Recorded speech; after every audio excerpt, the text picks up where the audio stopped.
Next topic है current density, जिसको represent करते हैं हम किससे, जे। ठीक है, करंट डेंसिटी का फॉर्मूला याद रखना, J equals to I upon A. I क्या है यहां पर, अमाउंट ऑफ करंट फ्लोइंग, और ए क्या है, एरिया ऑफ कंडक्टर, कि किस एरिया से कितना करंट फ्लो हो रहा, amount of current flowing per unit area of conductor. ठीक है, करंट की एसआई यूनिट क्या होती है, करंट की एसआई यूनिट क्या होती है, एम्पेयर, और एरिया की क्या होती है, मीटर स्क्वायर। तो एम्पेयर पर मीटर स्क्वायर क्या होगी इसकी SI unit, ampere per metre square क्या होगी एसआई यूनिट।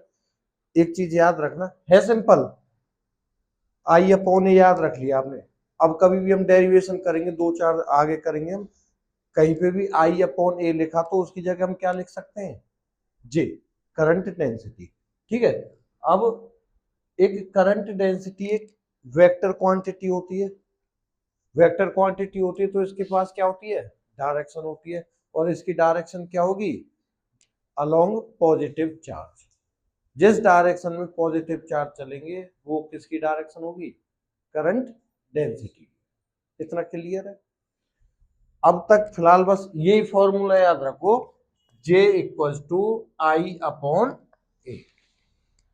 हमने लास्ट क्लास में एक रिलेशन सीखा था, relation between current and drift velocity, याद है, याद है, करंट और ड्रिफ्ट वेलोसिटी के बीच में रिलेशन क्या था,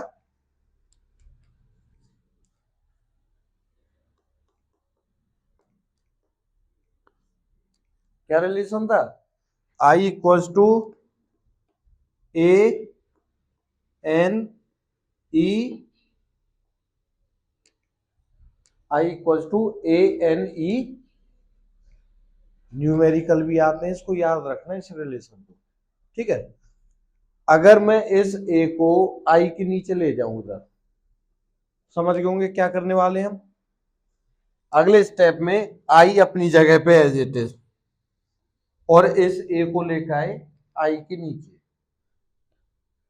तो इक्वल्स टू में क्या बचेगा, एन ई, और आई अपॉन ए को क्या लिख सकते हैं हम, जे। तो ये किस किस के बीच का रिलेशन बन गया, अगर कोई आ जाए article, evaluate the relation between current density and drift velocity, तो ये रिलेशन बन गया क्या, J equals to N E v d. एन क्या है, नंबर डेंसिटी, ई क्या है, इलेक्ट चार्ज ऑफ इलेक्ट, और वी डी क्या है, ड्रिफ्ट वेलोसिटी, और जे पता ही है तो। ठीक है, एक ही रिलेशन से ही। यहां हम पढ़ेंगे एक कंडक्टेंस, क्या पढ़ेंगे अब, कंडक्टेंस, छोटे छोटे टॉपिक है।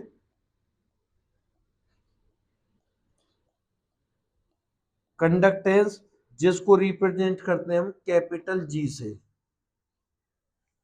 कंडक्टेंस को रिप्रेजेंट करते हैं किससे, कैपिटल जी से। रेजिस्टेंस पढ़ा था लास्ट क्लास में, क्या था रेजिस्टेंस,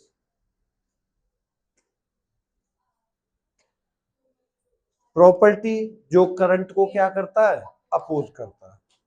उसका रेसिप्रोकल क्या होता है, रेजिस्टेंस का उल्टा कंडक्टेंस, रेजिस्टिविटी का उल्टा कंडक्टिविटी, ऐसे याद रखना। इसको रिप्रेजेंट करते हैं किससे, जी से। तो जी का फॉर्मूला क्या बन जाएगा, it is the reciprocal of resistance. Resistance की एसआई यूनिट क्या होती है, ओम, तो इसकी एसआई यूनिट क्या हो जाएगी, 1 अपॉन ओम, या फिर पर ओम, ओम इनवर्स। इसकी एसआई यूनिट क्या हो जाएगी, 1 अपॉन क्या बन गए ओम, या तो लिख लो ओम इनवर्स, या एम एच ओ इसको भी बोल देते हैं, या फिर siemen, S I E M E N, इन तीनों में से कुछ भी बोल लो। ये किसकी एसआई यूनिट हो गई, कंडक्टेंस की। ठीक है, अब पढ़ेंगे हम क्या, कंडक्टेंस हो गया, अब पढ़ लेंगे क्या, कंडक्टिविटी, इलेक्ट्रिकल कंडक्टिविटी।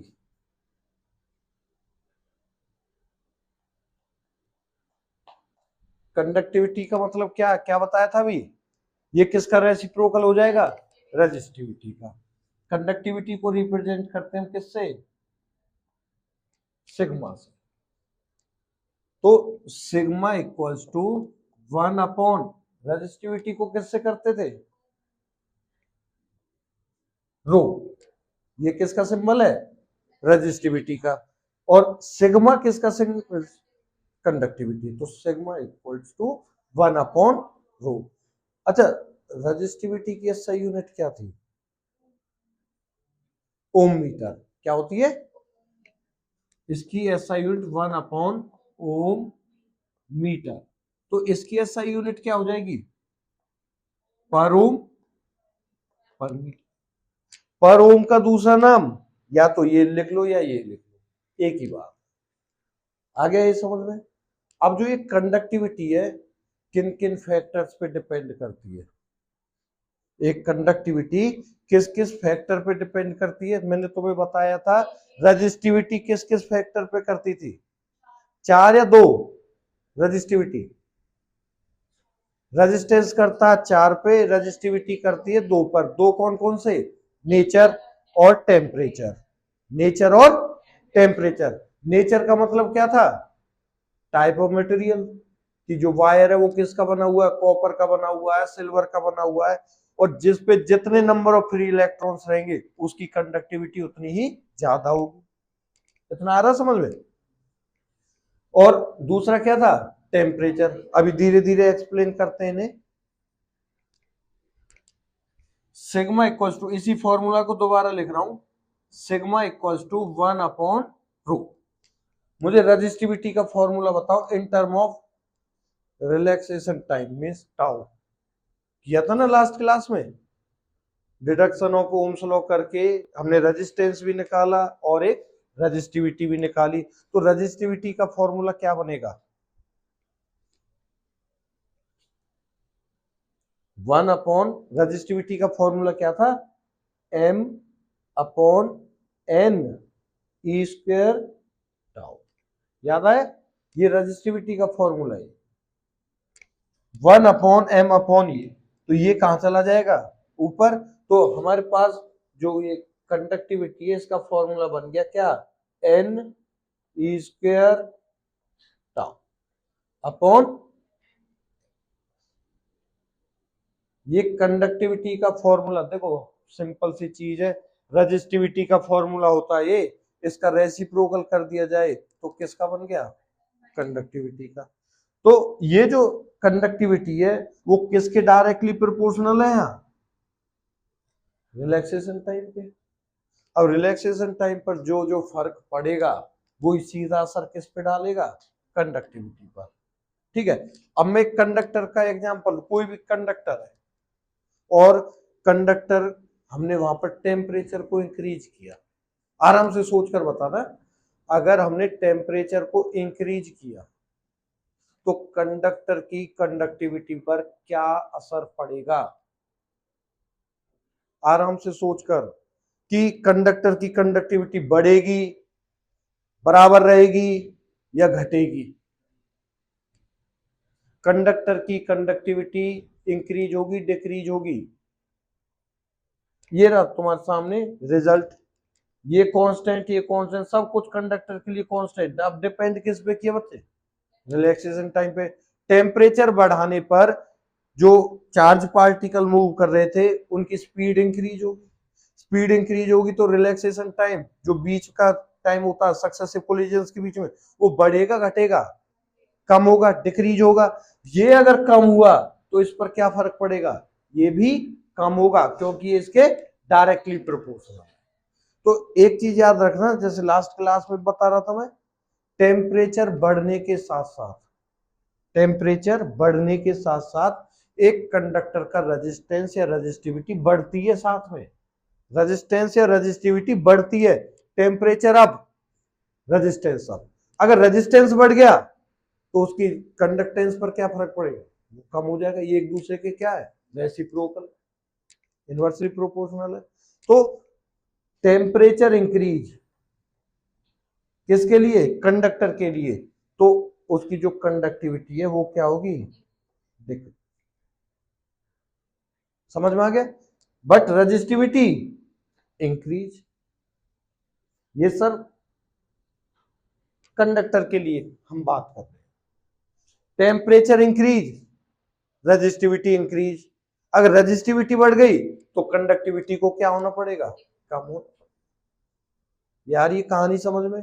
तो दो तीन रिलेशन, एक तो ये J equal to I upon A, दूसरा सिग्मा इक्वल टू 1/ρ, और एक ये रिलेशन। ठीक है, ये वाला रिलेशन इसके लिए याद रखना। अब जो मैं आर्टिकल कर रहा हूं इन सब की जरूरत पड़ने वाली है वहां। ठीक है, relation between J sigma E, मैंने सिर्फ इनका जो सिंबल है वो लिखा है। किस किस के बीच में रिलेशन निकालने वाले हैं हम, current density, conductivity, electric field. ठीक है, कैपिटल ई क्या है, इलेक्ट्रिक फील्ड। और शुरुआत करेंगे किस रिलेशन से, ये आप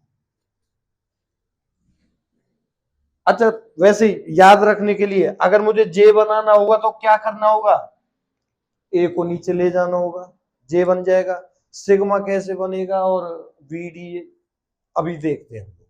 ठीक है, मैं इस रिलेशन को लिख रहा हूं यहां पर, I equal to A N E V as it is.